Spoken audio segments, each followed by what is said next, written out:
Okay, welcome everyone to this next interview of the She Shakes the World interview series with me, Rachel Waite, multimedia healer, founder of She Shakes the World. And today I have with me the beautiful Rochelle Gilburn. She is a property investor based over in South Yorkshire, and I'll get her to explain exactly where that is for those of you who don't know where that is.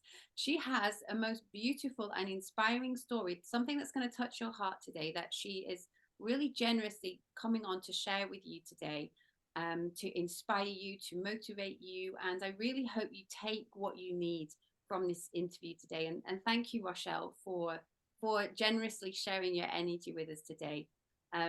Do just come on and introduce yourself, share a little more about yourself, and then we're going to get into your beautiful story. Thank you. Well, thank you for having me today. So, as you said, I'm Rochelle Gilburn. I'm based in South Yorkshire, specifically Rotherham, just on the border of Sheffield, in the middle of England. If you're not from England, then that's how you'll find me.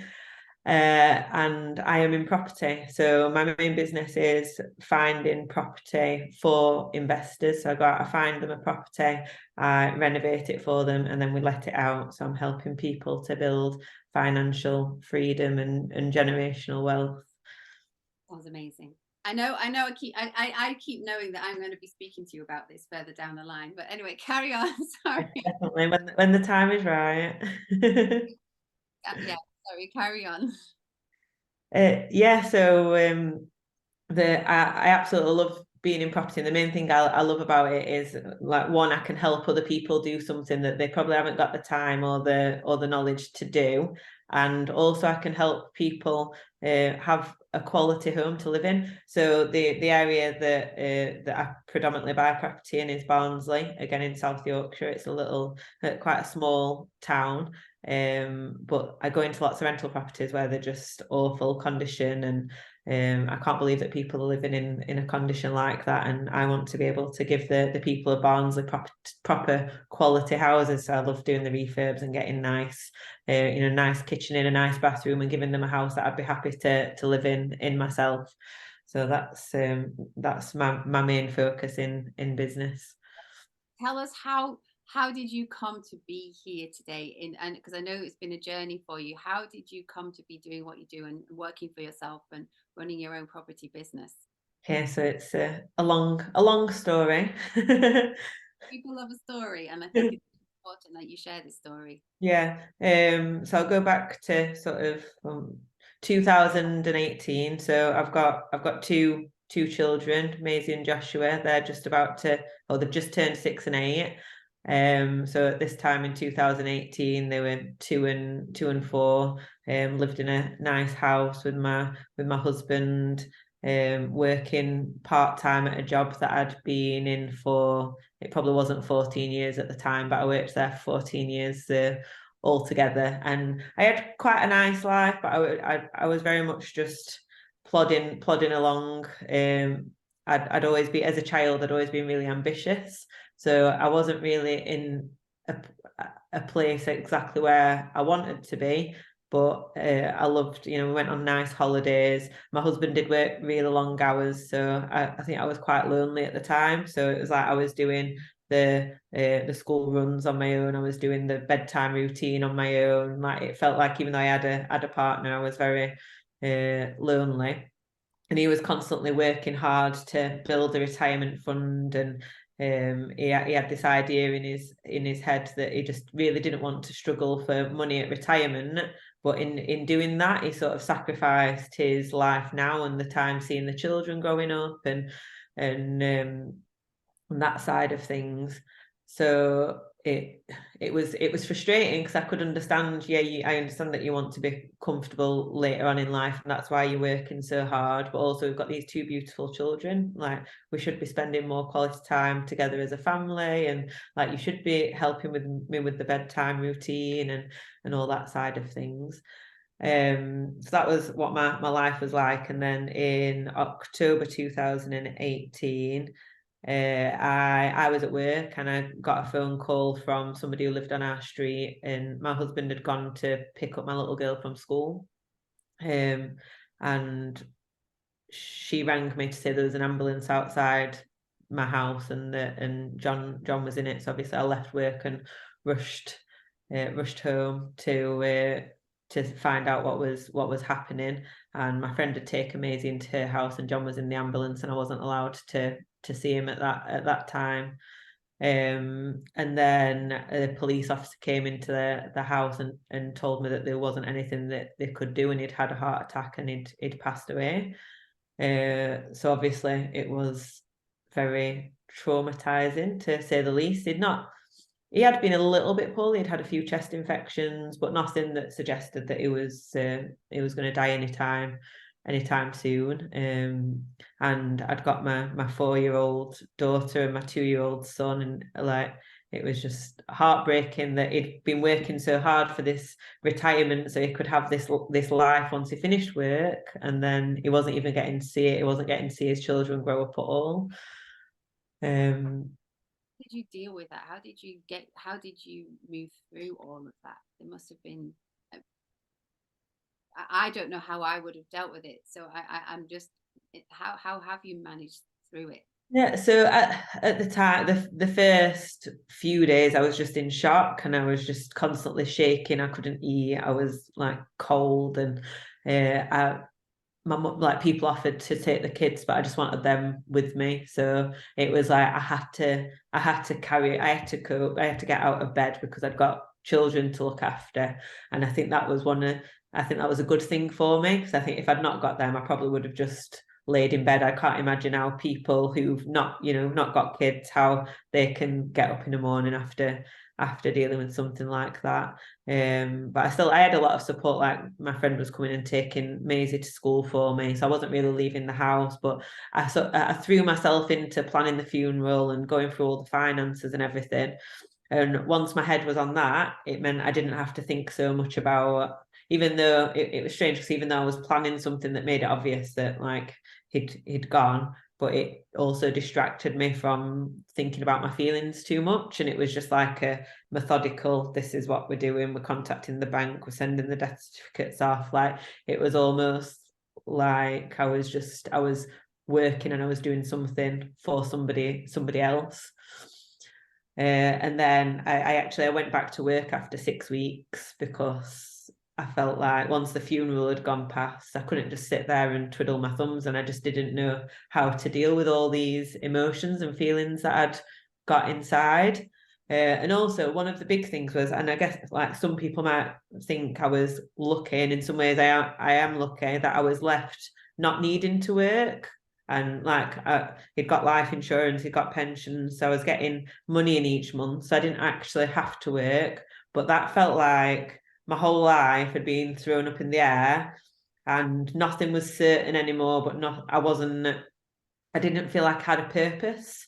Obviously, like the only thing I had was the children, but I also didn't want them to just, I didn't want just that Yes, you know.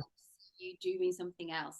Yeah, that's it. I was like, what do I do now? The kids are at school all day, and I'm sat in the house on my own. I've just got nothing to sort of take my attention away for anything, and I just felt like I was like festering inside. So I thought that going back to work would be the best option. So yeah, after 6 weeks, I think it was a few weeks before Christmas, I went back to work. But what I didn't mention was that we actually worked at the same place. So going back, like, going from a house where all of a sudden this one person's noticeably missing, and then going into work and him also being noticeably missing there, was also very difficult. And at the time I went back, there was only a small team of us. I think there was 4 of us normally in the office, and the 2 girls I was really good friends with, they were both off sick when I went back. So I was like, there was me and one other person in the office. So it just felt very, like, I felt very exposed. And How did you deal with, or did you deal with the emotions that were coming up? Did I deal with the emotion? I think you know that I'm very good at bottling things up. I'm very good at, I sort of catch my emotions sometimes, and I'm like, right, I'll put a lid on that. I don't want to feel that. I don't want to think about that. And it's like grieving's a weird thing, and like I've lost grandparents and like all my grandparents, but like losing someone so close to you, and everyone has expectations of you and how you should grieve and what you should be doing, and that's very difficult to deal with because like I'd never been through it before, so I just had to go with what felt right. And then I got people saying, oh, you're going back to work too soon. I'm like, well, if I don't go back to work, what am I going to do? What do you suggest for me? And then when it came to like dating again, and people are, oh, it's too soon, or like some people were encouraging me to get out there, and other people were and people were saying I was going out too much, because that was one of the things that I did. Like to distract myself, I started going out quite a lot. So I'd get someone to look after the kids, and I'd go out with my friends, and we went to Vegas for our 30th birthdays, and where else did I go that year? I went to like festivals and Silverstone to watch the Formula One, and it was just like a really good distraction technique, because I wanted to be having fun and having those positive feelings rather than feeling sort of down and depressed all the time. I think I was quite conscious that I didn't want to go into a depression. But then in some ways it felt like when I'd been married and I'd been in this life, my wings had been clipped and I weren't quite myself. Like I said, when I was younger, I was really ambitious. And I loved going out and I loved spending time with my friends. And then in my marriage, I'd kind of been pushed into this like box of being a part-time working mum. So then it almost felt like I was free and I could do anything I wanted, and that. There was some guilt around you feeling that as well. Yeah, exactly. So that's it. So that's the other side. People like, you're going out too much, you're doing this wrong, you're doing that wrong, you should be spending more time with your kids, you should. And yeah, you do start to feel guilty because you feel like you're being pulled in all directions. You want to do what's right for everybody else, and a lot of the time you forget to do what's right for you. Sounds like what you did though was the right thing for you, and that to me seems the only way to be able to work yourself through something like that, is to go with what okay, people are telling me this, someone else has given me this advice, someone's telling I should be doing this, I should be doing that. I think to have that courage to go, actually my needs are the most important and this is what I feel I should be doing, is the way to go. Yeah, I definitely think it was the right thing for me to do. And it sort of gave me back a sense of purpose, sense of enjoyment. I always think that in life, like you always need something to look forward to. Like if you've not got anything to look forward to, that's when you start going downhill into depressions. That's why I always tried to book things in and make sure that, okay, well, like, yeah, I know I've not got anything on for the next few weeks, but I've got that to look forward to. And so just to keep me moving forward and along that line. So how did you get from work? So you went back to work, and obviously it was difficult because your husband was no longer there. How did you then get from, okay, I'm going to go and set up this property business? Yeah, so I was back at work probably for almost a year, and I did have some time off sick in between, and I just knew I wanted to do something else. But as a parent and as a single parent, going out and finding a job, there's hardly any part-time jobs out there, and the ones that are out there, you've got a lot of competition from other moms who want to work part-time. Or the other option was full-time, and I went for an interview for a full-time job, and the working hours were like 9 until 5:30. But my little boy, he finished nursery, latest I could pick him up was 6, and the latest I could pick Maisie up was 5:45, and they were both at like opposite sides of town. I was like, I can't physically do that, and it was really frustrating. And I think, and like I have felt, and I feel guilty for it. I felt resentment towards the children at times, because I'm like, I want to further my career, I want to do more, I know I'm capable of more, yet I'm being held back because of my childcare situation and not having the support there to help me move forward in my career.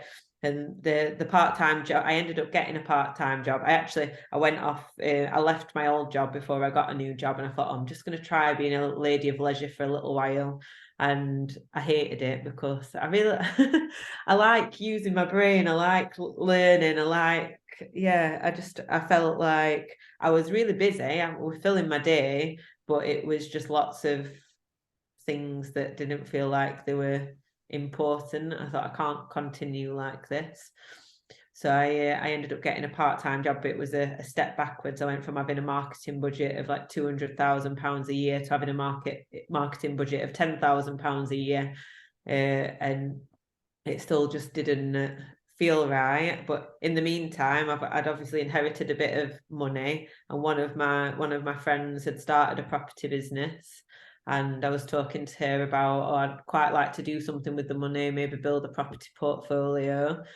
So we started talking about that and bouncing ideas off each other. And then the more we talked, the more I was like, actually, this is quite interesting. I feel like it could be something that I could like get my teeth into. I'd still be able to like do the school run for the kids and be present. So maybe I should start my own business. But I never expected to quite go down the lines that I've gone down. I thought it would just be more building my own property portfolio, and that would sort of be the business. Then I did a course, and it was amazing, and it felt like a fire had been lit inside me again. It was a feeling I'd not had from for a very long time, probably since I was at college. And I just knew that it was the right path for me to go down. And it also helps like with my husband, because he just like the one thing that I realized after he died was that life is just too short, and you never know when it's going to end. So you need to make the most of it. So if I can help other people build portfolios which will give them more cash flow each month, that means they can then work less or to spend more time with the family and doing the things that they enjoy, then that's what I should be doing. That gave you a real sense of purpose behind what you were doing as well, and that presumably that motivated you to build a business. Yeah, exactly. I think that's a big why behind it. You've got the different aspects of like I wanted to be able to spend more time with the children. You've got the fact that I wanted to invest my money in something that was going to provide something for them and for me now and in the future, and then also be able to help other people do the same thing. Massive. That's amazing. And how is it, how are you now, sort of like, is it 3 or 4 years late? Is it, would you think, 4 years, yes. So 2018, so 4 years later. I feel like I'm in a really good place. I've got like my kids are brilliant. I've got a really good partner who's an amazing stepdad to the kids. The business feels like it's going well. I've got big goals for the future, and I think that's the important. Like I can see where I'm going. I know I've got a purpose. I know I've got a bigger purpose, and I know that in the past I've played too small and I've held back. And I love talking to people, business people, families, relatives, and just trying to encourage them to do more and live the life to the fullest, and not just settle for anything less than perfect. Really, it's that keep moving, keep going. yeah. And what would you say to someone? I was just feeling that. What would you say to someone who's listening, going, actually, they know that they've heard you and they've gone, actually, yes, I'm like Rochelle. I'm sort of in that place where I'm not living my life to the full, and I'm just sort of not, they're sort of going through the motions, but not really experiencing life, and they're wanting to know what they can do about it. What would you say to someone who's feeling like that at the moment? I think when you look forward and you think, oh, I'd really like to do this. So I'll use my sister for an example, right? She likes making cakes, but she feels like she's not very good at making cakes. I'm like, you're not going to be instantly good at something. And I know it seems like a long way between where you are now and where you want to be. And I think looking at it that way is very scary. And you're thinking, oh, I've got so much to do to be able to do that. And because it seems like such a difficult task, you do just give up and you say, oh, I'm not going to do that.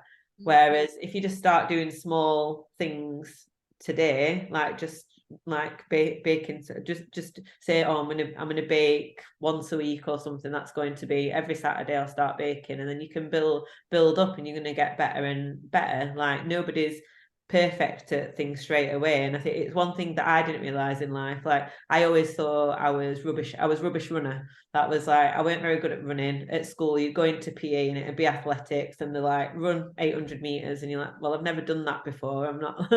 so you get out of breath and you feel like you're just not very good at it. You're really slow compared to a lot of other people, and then you just put yourself down as a bad runner and somebody who can't run.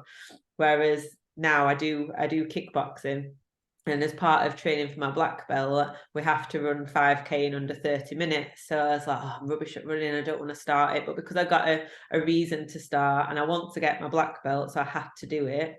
And then I've been able to build up and actually quite enjoy running, and realise it wasn't that I was a bad runner. I just didn't know how to do it because I'd never done it before, and I never tried to get good at it.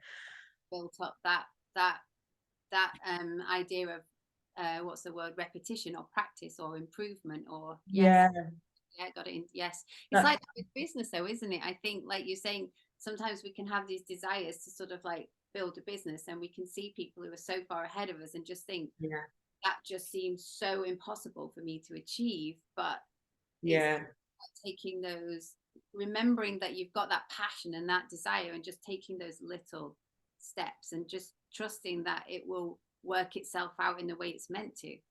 Yeah, exactly. And I think I'm really guilty of like wanting everything now. Like I want to have an amazing business now. Like I don't want to wait. Nobody wants to wait. You want to be perfect at everything now. But I love like the domino effect. And it happened with my LinkedIn profile, where I set up my LinkedIn at the beginning of, or just before lockdown, when I first started my property business.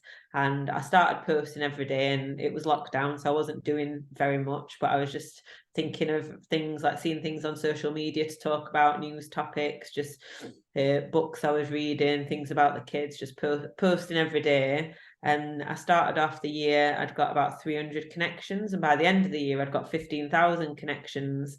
And it was like to think, when I only had 300, that I would get to 15,000, but it was that consistency of just keep going. It's only a small thing, posting each day and connecting with a few new people, but it really built up the momentum and helped me to build my business in a time that it was really difficult to do business because of lockdown and COVID. Yes, so you didn't let what was going on in the world, or the fear and the scarcity and the worry and the anxiety, from what I can tell, you didn't let that stop you. You went, okay, I'm going to see an opportunity here, and I'm going to carry on creating what I can create, and put some positive energy out there. And by the sound of it, that helped your business. Yeah, definitely. It was just like sharing my story and letting people know that they're not alone. And if I was having any challenges, sharing that, and sharing like how to get over it. And I've set up a Facebook page which is all about being the best version of yourself. So I've only done that quite recently, but I felt like I got to a point where I was playing it safe, like the business was doing okay, and I didn't feel like I was listening to audiobooks anymore. I wasn't doing very much self-development. I started to plateau a little bit. And I listened to a few podcasts, and then while I was cleaning the car, actually I was like, I need to clean my car and listen to some podcasts while I clean it. And then in the middle of cleaning, I just got an idea, and I was like, I need to set up a Facebook group. So I just came in, left my car, and started writing things down, then went and finished my car, and then set everything up. And it's nice to know that other people are going through similar things, and that I'm also inspiring them to do more, giving them little hints and tips, and telling them what I'm struggling with and what I'm doing about it. So what's next then? So I hear you've got your property business, and I think that's amazing, but I also see for you a much bigger legacy. And do you have what do you have any, maybe you don't know what that is yet, but what do you think is next for you? So I definitely want to do public speaking, getting on stage, spreading my message further.